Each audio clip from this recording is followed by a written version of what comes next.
to another episode of The Conversation Station. This episode I'm going to be doing a quick review on the Lanterns first episode. Super excited for this. I did a review on the trailer and I've been looking forward to this show. Honestly, just anything continuing with the DC universe, I'm just ready and waiting for. My only complaint with all this stuff is really that they just need to hurry it up and get a Justice League together. But I'm going to review this first episode. We're going to talk about how it goes, and I'll probably just do a review for the first episode, and then I'll review the whole thing once it's all out. The other one thing I will say about this first episode is it's awesome that they're sticking to the theme of what it looked like, which is a True Detective style crime series with Hal and John Stewart figuring out what's going on in this town. This first episode heavily centers around it, and I'm just glad that they kept that theme going into it. I love how John and Hal are just so different than each other, and you can see why John was picked as the replacement. But it's really awesome just to see the contrast of the two. And the pacing is really great too. I mean, the show just kind of gets to exactly what they need to get to. I think the trailer did perfectly with setting up all the stuff without revealing too much. A lot of the trailers that we had are just mainly this episode, with a little bit in between. So, hopefully the rest of it's just all surprises. Another thing I'll say is it's super obvious that both Kyle Chandler and Aaron Pierre are absolutely perfect for both of these roles. I really hope we get to see more of Kyle Chandler, even though the way that first episode ended. I hope we get to see him as Hal Jordan as much as possible, even though I know he's the older Green Lantern, but hopefully he's not on his way out yet, even though, again, I know how the first episode ended. Another thing that I love is the fact that the trailer scenes didn't really do it justice. The scene where he flies off the car flies off the edge and, we find out he makes the bubble wrap. I think that's really awesome, I think that's a really cool way to use his powers, just a cool way to, show how the powers are.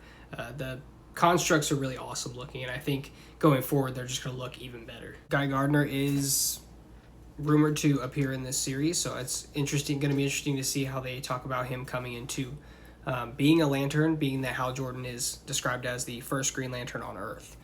So they definitely mixed it up with how the placing of the Green Lanterns has gone in the DCU, but it's going to be cool to see. Being that the show isn't just called Green Lantern, we're obviously going to see much more than just these characters that we're aware of. The scene with Hal interrogating that alien and containing that blast was really awesome, just to show how kind of out of it he is, and just kind of, I don't know, like they said, it is, the guy was taunting him with the whole oh, is your ring charged?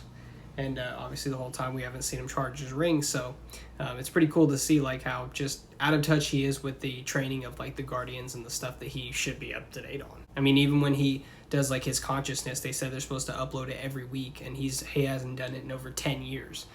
So something's obviously happened, in Hal Jordan, they've said that is famously just, he goes against the Guardians all the time. Of course, that episode ends with a time jump into 2026. John Stewart's obviously got his goatee, just like the classic, Justice League era of Green Lantern, and here they are to investigate the murder of Hal Jordan.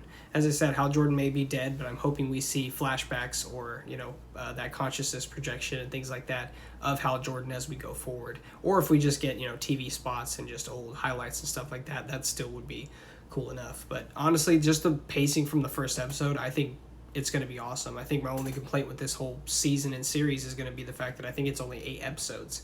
That's kind of a bummer, but like I said, if it just gets us into this world building and gets us in there faster, and gets us to a Justice League faster, I think that's really awesome. Supposedly this is going to set up the whole big bad for the DC, the new DCU, so it just looks like a lot of fun, and it's really funny and really interesting too. Can't wait for next week's episode, but I'd love to know what you think. I really do appreciate any time you spent watching my show. Thank you, and I hope to see you again.